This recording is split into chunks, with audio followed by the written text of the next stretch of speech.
Hey, shalom everyone. This is Amir Tsarfati, and I wanted to give you some very, very important breaking news.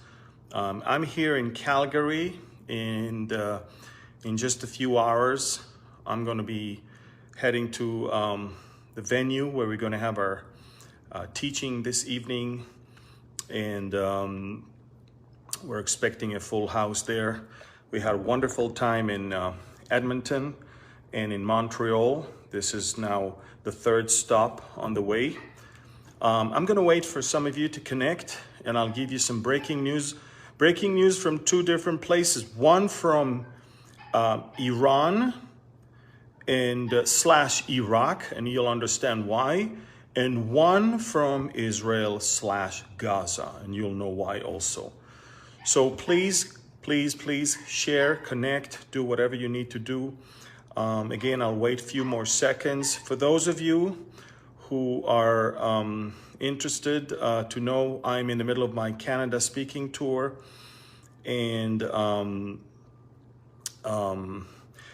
did already, the meeting in Montreal and in Edmonton. It was wonderful, full house, both places.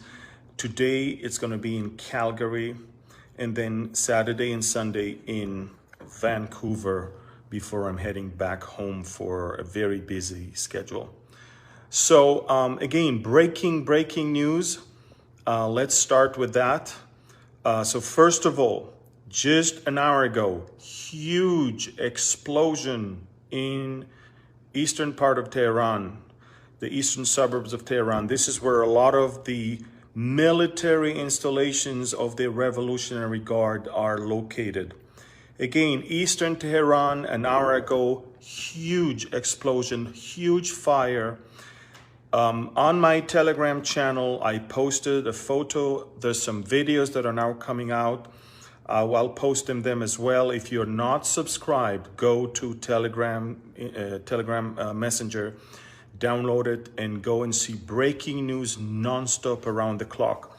So an explosion in a military installation of the Iranian Revolutionary Guard in Tehran right now. An hour ago it happened. Now, this is the third incident in 4 days. 2 days ago, another explosion in Palestine, also east of Tehran, area where the Revolutionary Guard Corps are there conducting military tests also. This is where they also manufacture some of their uranium enrichment facilities and all of that. Ladies and gentlemen, in Palestine, explosion that killed at least one of their engineers. The authorities played it down, but it seems like a drone full of explosive flew below radar and hit a military installation. That's 2 days ago. And the explosion killed at least one person. As of an hour ago, another explosion in another military installation east of Tehran. They closed the area. They claim it's a plastic factory, which is not. We know it's not.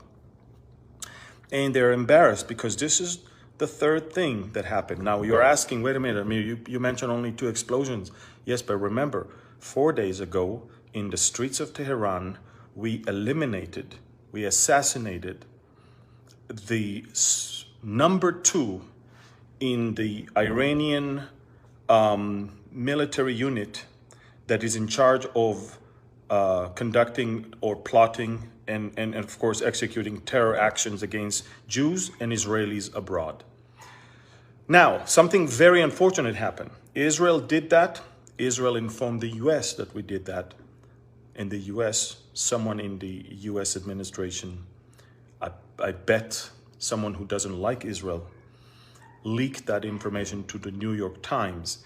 And the New York Times yesterday basically reported that Israel did it and Israel told America that it did it. We are shocked in Israel. Now, of course, look, I already told you an hour after it happened that we did it. But it's one thing when I tell you, and it's another thing when the New York Times is saying that Israeli officials said that. Because now it's official, and now the Iranians must retaliate because it's not a rumor, it's a fact. So now 3 incidents in 4 days. The assassination of a very senior officer, a colonel in the Iranian Revolution guarding the streets of Tehran, which means Israel is telling the Iranians, we know exactly where you are and we can get to you. Second is an explosion 2 days ago that killed an engineer where they are conducting tests, military tests. And the third one is an hour ago, ladies and gentlemen, 1 hour ago, a blast in eastern Tehran. In both cases, we suspect these are explosive drones under the radars of the Iranians that managed to hit the target and blow it up. This is a very, very interesting escalation. Now, why did I mention in the beginning also Iraq? Iraq has a large Shiite majority in its parliament, and they just passed a law that forbid any future attempt to normalize relations with Israel. And everybody is now happy, they're celebrating. They don't want any normalization with Israel. So they're celebrating. But what they don't understand is, if you don't have any normalization with Israel, you're captured in the hands of the Ayatollahs, which is exactly what you also don't want. So in the Middle East today, countries know that they have to choose a side. Bahrain, the Emirates, the Saudis, the Moroccans, and even the Sudanese as of this moment, they chose a side. They do not want Iran to pull strings in their countries. But as of the Iraqis, they passed the bill and they're happy about it. Let's see what's going to be the end and the future of Iraq right now.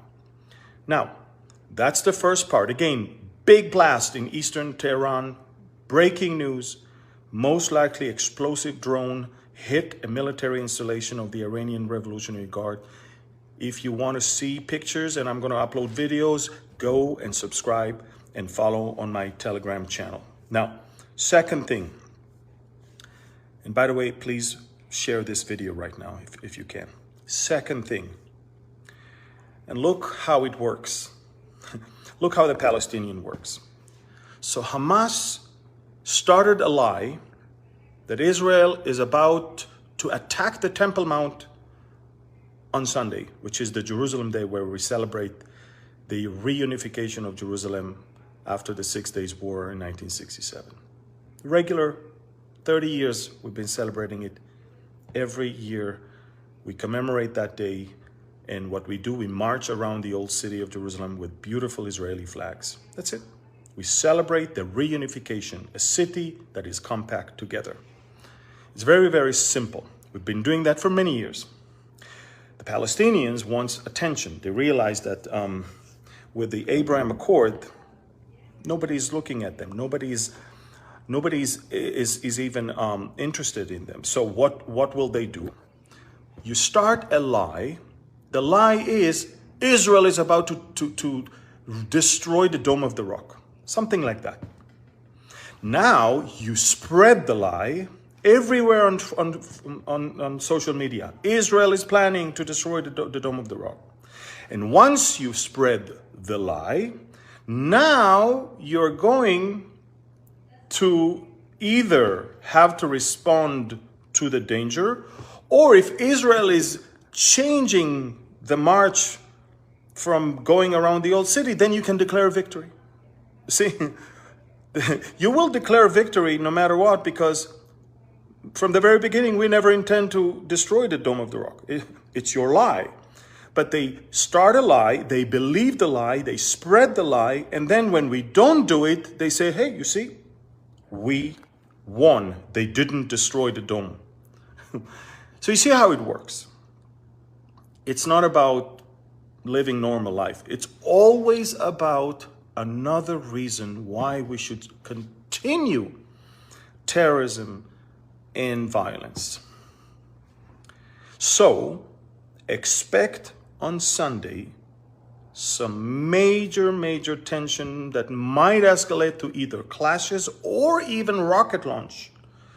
Last year, the Palestinians fell in that trap and they launched rockets towards Jerusalem, and that began a 2 to 3 weeks long military operation, if you remember, with lots of violence, lots of rockets. And Gaza is now being finally restored from that military operation. It seems like they're trying again. I guess they're not tired of their shenanigans. So again, it's a lie